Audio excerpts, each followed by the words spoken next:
Okay, welcome to part 3 of our Synergistic CX podcast. We're currently diving into the micro industry of home improvement and do-it-yourself stores, and we're walking through our industry study. So we've taken a good look at our industry study numbers, and now we're going to jump into the concept of Synergistic CX. So in part 2, we talked a lot about what you can do with the online customer review and ratings that you see in the micro industry, and then some of the insights that are there, and also how you can craft a voice of the customer survey to gather additional insights from the customers in the stores. Well, overall, those two components are one big part of what we here at the CX channel called Synergistic CX. And Synergistic CX is really putting together the different types of CX programs and different methodologies for collecting and analyzing CX into one synergistic CX program that helps a brand or a store maximize its customer experience. Not only maximizing the results, but maximizing the value as far as return on investment in programs. So on the next slide here, you'll see that we've got on the left this red circle is the Synergistic CX program, and feeding into that, we have 3 different metrics. We have subjective metrics, we have objective metrics, and supplemental metrics. We'll start with the subjective metrics first. Now, these are metrics that gather customer experience information from the customers through the mechanisms that we've seen today, the online customer reviews and ratings, and also voice of the customer surveys. These are considered subjective because they're relatively open-ended. They gather customer thoughts and feelings, usually with a very large sample of data, and they're very non-directed, if you will. So they're not very specific. They can't give you a lot of extremely actionable data. However, they give you a lot of insights into where to look. In other words, a good starting point of where to begin focusing on your customer experience.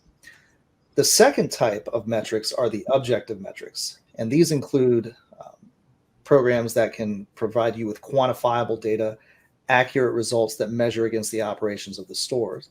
So these include mystery shopping evaluations, sensor-based evaluations and feeds, and internal quality and process evaluations. The third component is supplemental metrics, which are additional ways to gather insight into your customer experience, such as retail operations or employee feedback surveys. But it's very important to know that inside of each of these programs, you've got lots of different types, with the one exception of online customer reviews and ratings. So if you look here on this slide on the right, next to each of these main program types, like voice of the customer surveys, you've got different types. You've got customer satisfaction, net promoter score, customer effort score, and product market fit. Similarly, with mystery shop evaluations below that, on the right, you'll see there's in-person mystery shops, there's web and telephone and video shops, and all sorts of other different ways to perform mystery shopping. But these are all different types of programs that all are used in a complementary way to help maximize the customer experience at a store. The subjective metrics, like we've seen today, give you very good insight into what customers are expecting, that you know what they're frustrated, you know what they seem to care about, and you know where their pain points are. But the objective metrics are going to allow you to drill in and figure out what specifically operationally from a process standpoint needs to change within the store to help address those issues identified with the subjective metrics. And so a true synergistic CX program encompasses all of these methodologies together to really help improve the customer experience of the brand and provide top-notch CX. So now we'll move into our Move to Expert section, where we'll talk with Vicki here, and I'm sure we've got lots of good questions here, Chris, for you to ask Vicki with respect to Synergistic CX and her experience and application of these types of programs for these stores and her customers. Yes, I do. And we are so lucky to have Vicki here today. But before we jump into the methodologies itself, I want to have one step back, Vic. You have a lot of experience in customer experience. We say in this business that things are always changing, but at the same time, they remain the same. So we just saw how important customer service is, for example. And if you look at the micro-industry home improvement do-it-yourself sector, how would you describe a customer-centric brand? Recognizing that every do-it-yourself project is unique, the customer-centric brand offers customization options and personalized recommendations and tailored to the individuals for their preferences. An example I can use with one of our clients in the nursery business is how the employees need to ask a lot of open-ended questions about the yard or area where the plants will go. So, for example, they have to ask questions around the types of soil, the sun exposure, the water requirements. And this kind of questioning is needed to recommend then the types of plants that are right for those conditions. But that kind of customer-centric questioning, it actually makes the brand stand out because they understand the clients, their challenges, their frustrations. And so they're always attuned to what's happening with their projects. They offer a lot of empathy and they help customers provide assistance and guidance and solutions. So that kind of smaller store and that kind of knowledge of the employees is really what makes a big difference as far as why people are going to their stores. Yeah, indeed. But if you go back now with the methodology part as a mystery shopping expert, you advocate a lot that mystery shopping is one of the best ways to gather unbiased feedback. Can you share with your audience your views on that? Well, it's definitely a powerful tool for getting that unbiased feedback. And the reports are very comprehensive. So they allow for better opportunities for the company to look for improvement. So the shopper, the report, it can cover so many various aspects of the customer experience. So you've got product quality, the cleanliness, adherence to the company policies. It's a really comprehensive approach that allows the business to identify both the strengths and the areas for improvement across all kinds of different touch points. For one example, one of our clients, they train their employees to walk the customer to the place where the product is that they've come in and asked about, instead of simply pointing to an aisle in the store. And that level of attention really makes the customer feel valued. And you rarely see that in a big box store.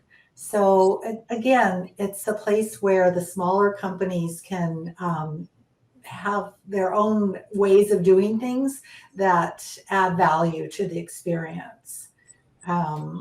They can find, maybe when those things aren't happening, they're identifying areas where the employee may need additional training or where operational processes could be enhanced.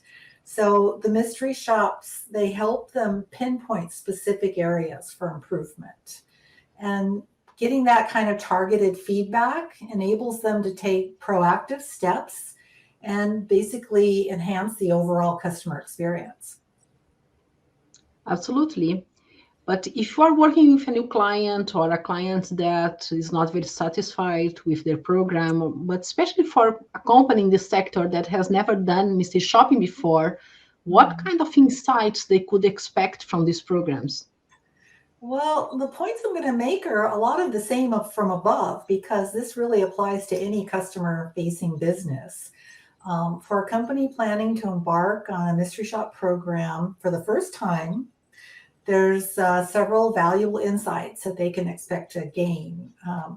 They're going to get insights into the quality of the service provided by the employees And that's a way to check for blind spots that need addressing. So these include factors like we've talked about, like greeting the customer, the product knowledge, assistance during the purchasing process, and a lot of times just the overall friendliness and professionalism that they experience in the store. So the way the mystery shop survey is created, it should incorporate the ways the company trains. So they want to make sure what is in the survey is what is expected of the employee. So if we recommend that the company explains to the employee why they've started the program, because it should never be seen as punishment. It's basically a way to help them develop their skills. So they should look at it in a positive way. And then lastly, the mystery shoppers can evaluate just the physical appearance of the stores too, the cleanliness, the organization, the signage. It just helps the store understand if they're well maintained and presenting a positive image to the customers. That's an interesting point that you point out, Vicki. One of the things that the objective metrics like mystery shopping and internal audits do, aside from allowing you to get a very complete, detailed analysis of everything that you want to actually check, is it gives you a consistent kind of check-in on things, especially if you are like a smaller store or you're a smaller brand with only a handful of stores. You might not have a lot of customer reviews. And so you can count on people talking with word of mouth, and one of the trends that we've seen is that online review postings are dropping. We actually covered this a little bit on our last podcast. People are not posting on online reviews as often as they used to. Mm-hmm. And word of mouth is still key with respect to people talking in person and such. And mystery shopping on a regimented schedule is a great way to get at least a snapshot of what your employees in your store is doing with respect to following your company policies and your experience. Same thing with internal audits. Right. And it's also a way to get frequent feedback, right? Because especially now that for some business, we have kind of survey fatigue. The mystery shopping questionnaire sending professional mystery shoppers to the stores, you can have feedback more often. And but I want to hear your view about something else here, Vicki, because we spoke a lot about the importance of customer service, and we have seen here in the online ratings study that people is the key factor in the marketing mix. And we are talking before about employees' skills, developing training. And how do you see this correlation between customer experience and employee experience? I mean, is this sector that suffers a lot from employee turnover, for example? Yes, indeed. There's a lot of correlation between the customer experience and the employee's experience. And sometimes that employee experience can be overlooked. So in essence, happy employees are more likely to create a positive experience for customers. And here's a couple examples of how those two aspects are intertwined. So an engaged employee who's satisfied with their work, they're more likely to go above and beyond to ensure customer satisfaction. They're more motivated to deliver exceptional service, be engaged with their customers, authenticity, and help solve problems effectively. So often the mystery shop results are used for positive reinforcement to the employee or the store. We see a lot of our clients have prizes that are awarded for the highest scores within their group of stores, and the employees can actually look forward to getting their mystery shop. Maybe they get a bonus when they have a particularly high score. So I feel like companies that prioritize the employee experience, they often are the ones that empower the staff to make decisions, take ownership of the customer experience, and they just are going to be giving a better positive experience to the customer. So the training and the expectations that the company gives their employees need to be very clearly understood.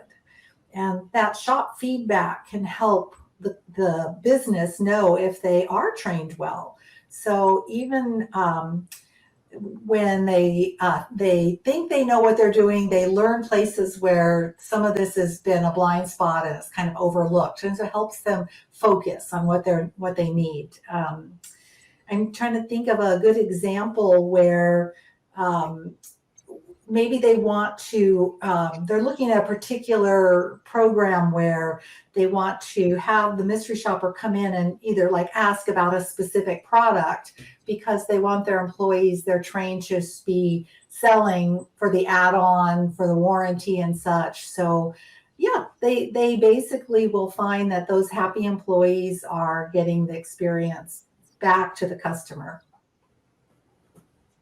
That's a great point to mention, because many times companies think that mystery shopping is just for the negative aspects, but there are a lot of companies that use this to promote excellence, to give bonus, and of course to motivate employees as well regarding their great performance. And you also provided a case study that we'll publish in our magazine, where you wrote about the importance of employee training, particularly considering how much customers value in-store support and product recommendation. Do you see many of your clients using mystery shopping as a support for their training programs? Mm-hmm.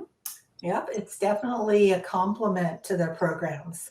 So the evaluations reveal the areas where the employees may need additional training.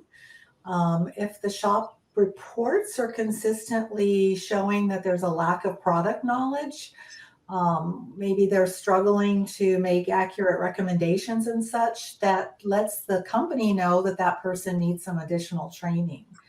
And then after the training, the mystery shop can be used to assess the effectiveness. So by measuring the performance indicators before and after training, they can gauge whether the employee has improved in their skills and the different behaviors that they're looking for them to have. I said one report I especially like that we provide, we call it the question by question. So maybe there's a particular area that the company wants to focus on.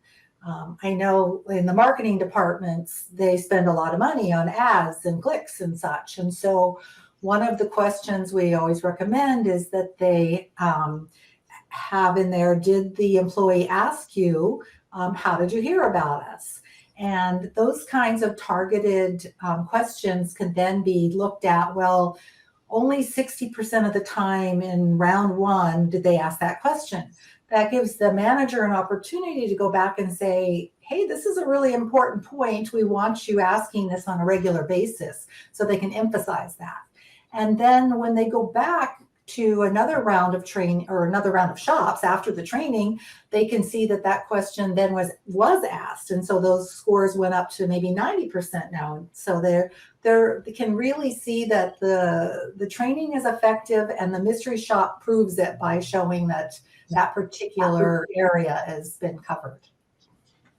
Yeah, because what I basically saying is that it's really important for store managers to act upon the results and to have an action plan to improve results.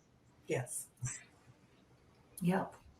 Yeah, it's an ongoing process. I mean, you have to continuously monitor and look for improving the effectiveness of the training. And by regularly evaluating the employee's performance, it gives you an opportunity to adjust the training with different initiatives, and just make sure that your workforce is skilled and capable of delivering the exceptional customer service that you want them to do. Since we're talking about action management, I'll pick this one because ultimately the objective of collecting the data is to influence change or to drive change, which gets us into the action management area. In your experience, Vicky, if you take action management, which is based on subjective data such as online reviews and ratings, and objective data such as a mystery shopping program, what are the negatives, the positives and negatives to design action plans based on online reviews and ratings, and what are the positives and the negatives when designing action plans based on mystery shopping data. We know that every coin has two sides. So I'm just wondering how, based on your experience, based on all your years in this business, how do you see the positives and negatives in each? Is the question clear, or do you want me to? Not exactly. I can't see anything negative about doing the mystery shop because you're gaining a lot of powerful information about what's happening in your store. You're learning about how the training's going, what the customer's experience is. I think sometimes if there's something, I don't even know how to call this negative. For the client, I would say that maybe not focusing so much on the actual score, but the comments that the mystery shopper will provide, which are going to be much more in depth than you're going to get from some other method.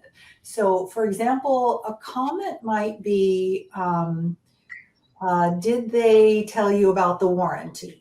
And they didn't, so they clicked that no, they lost points. But in the write-up, the customer, the shopper in this case, is saying how comfortable they felt, how knowledgeable the person was, how they actually even had a conversation and used their name, and now they were complimented on something, or they have the same kind of dog. I'm just kind of thinking of things that are just those little nuances that happen in the store that are still great for the customer experience, but doesn't always mean that the employee did everything ticked off on the form that would give them a high score.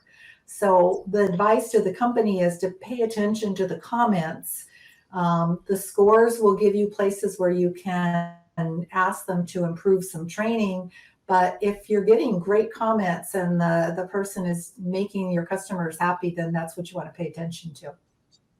I believe that also what plays a key factor here from the mystery shopping in terms of the benefits is that it's much easier to compare results from wave to wave because it's a much more controlled environment than a voice of customer survey or online ratings, for example, because we can have many factors that impact satisfaction, loyalty, advocacy. But in the mystery shopping, because it's pretty much objective, it's much easier for companies to design an action plan based on a more controlled environment.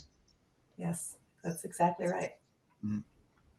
Yeah, I think it'd be hard to justify doing like bonuses or penalties based off of, for example, specific customer reviews. Maybe you could give a bonus on a great customer review, but you couldn't, for example, force someone to go through training based off of a 1-star review. You don't know the full context of what actually happened. You're just hearing one little bit of a review from someone who might just be, irritated, or it's late at night, or, they got in a car fender bender on the way home or something, or they didn't like their dinner. It could be any other number of things influencing things. And that's where the objective metrics really come into play, because you can not only track a lot of detail and really see specific quantifiable information, but just like you mentioned, you can repeat the process over time. And so you can say, okay, well, if you had one bad mystery shop, maybe you don't need training, but if you had 3 in a row, we need to train you on this one particular component. Right. And so that's really the yin and yang of the subjective metrics, like voice of the customer surveys and online reviews and ratings, and the objective metrics like mystery shopping and internal quality audits. I'll sometimes have someone call and say they want to do one mystery shop a year kind of thing. I'm like, why bother? I mean, you have to have a consistent program going on, generally monthly. Sometimes, depending on the size, quarterly at least is helpful, but we definitely recommend monthly shops. Yeah. There is this trend in the mystery shopping business to increase the frequency of visits, or at least if the organization is too big and cannot perform monthly mystery shopping programs, many in many cases, what is advised is to at least look at the bottom 10% or the bottom 20% and be more focused on those stores or those shops with a more frequent kind of program. Yes. And I believe you had another question, Emil, for Vicky. I'm not going to phrase it as a question, but more so as an observation. This goes back to the beginning of the conversation and something that we also discussed during the first podcast. It is about the employee engagement, and I just wanted to acknowledge that this is the second podcast, and in the discussion with the expert, we get inadvertently for a second time to the point where employee engagement is critical as to how the service is delivered. So it is just an observation based on this discussion and the previous one. Yeah, that is really interesting because we have seen this challenge for organizations in terms of engagement, as well as it's very difficult to fill up positions in many countries for people that want to work in retail, because as we know, it's not easy to work with people. A lot of people say that anyone can be a salesperson, and it's not true. To be in front of customers the whole day and answering questions with different profiles, different tempers, as Eric mentioned, sometimes people are not in their greatest mood. And this, of course, also impacts this microindustry, right, Vicky? Definitely. Yeah. So now that we come to a close of this episode, to finish, what would be, Vicky, your top 3 recommendations for the home improvement or do-it-yourself sector in 2024? Wow. Okay. Well, I'd say in 24 and even beyond, the home improvement, the DIY sector, they need to leverage strategies so that they stay competitive and they are meeting the evolving customer needs. And what that somewhat means, number one, is probably technology. So I would recommend that they invest in different digital technologies that's going to enhance the customer experience.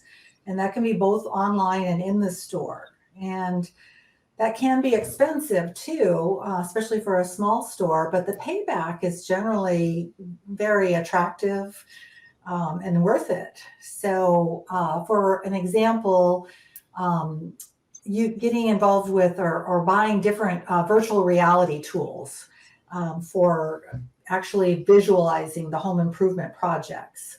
So I know some of our clients, they have their employees carry an iPad or some similar type tool, and they can actually, while they're having a conversation, look up something about the product, check inventory, make recommendations. They can basically give them real-time information while they're standing there working with them. So stay on top of the technology. Sustainability is a really big topic today. Yes. So I think with the increasing awareness of our environmental issues, consumers in that home improvement sector, they're seeking also sustainable and eco-friendly products. And they're looking for products with that are energy efficient, or maybe promoting recycling, waste reductions, adopting just different green building practices. So if the company is demonstrating their commitment to sustainability and acting environmentally conscious themselves within their own buildings and such, they're going to make a big impression on customers. And that's some of the things they're looking for. Let's see. I think in a sector where in-store support and product recommendations are key drivers to customer satisfaction, the companies need to prioritize employee training and development. They need to invest in different training programs. That might include mystery shopping. They need to equip those employees with product knowledge, technical expertise, and just make sure that they're giving those personal recommendations to the customers, because that's the kind of thing that's going to build trust and loyalty and create long-term relationships with their customers. Yes, absolutely. And especially with the trends in terms of remote working or hybrid working. And what we have seen now, we've saw this in the pub industry as well, that if the customer is getting out of the house to do something, we might better make their time well spent. And particularly in the case of physical stores, if the customer is having all the trouble of getting out of the house, getting the car, driving to a store, they want to have their issue solved in that particular visit and getting the recommendation that they need to solve their project. So as Eric said, customers are on a mission in this kind of business. Right. Yeah. You can look up the product online, you can get recommendations and such, but ultimately, I want to go in and open those refrigerator doors and look to see what those shelves look like. And I want to maybe touch and feel the product before I'm going to hit the buy button. Yeah, I was speaking with a client the other day, and he was saying exactly like that. Is when we have the customer in store, it's a great opportunity to make them experience the products in a very different way, and it's a great opportunity for brands when they can generate traffic back on the stores. So customer service is definitely something that Mystery Shopping can help with. So Vicky, thank you so much for your feedback and for all your knowledge sharing with your community. Okay. Thank you so much. Oh, thank you. Thank you for having me. Well, thank you very much, everyone. Thank you very much, Vicky, for being our guest here on our podcast episode today. I'd like to thank everyone for listening to our podcast. This is the end of part 3, the last part of the podcast for this particular episode. If you liked what you heard, please visit our website, cx-channel.com. That's cx-channel.com to download the magazine, where you can actually see this entire detailed industry study here, as well as some additional information. And feel free to follow us on LinkedIn or other social media sites of your preference and stay up to date with all of our activities. And you can catch our next podcast available on YouTube and coming soon to your other podcast stations.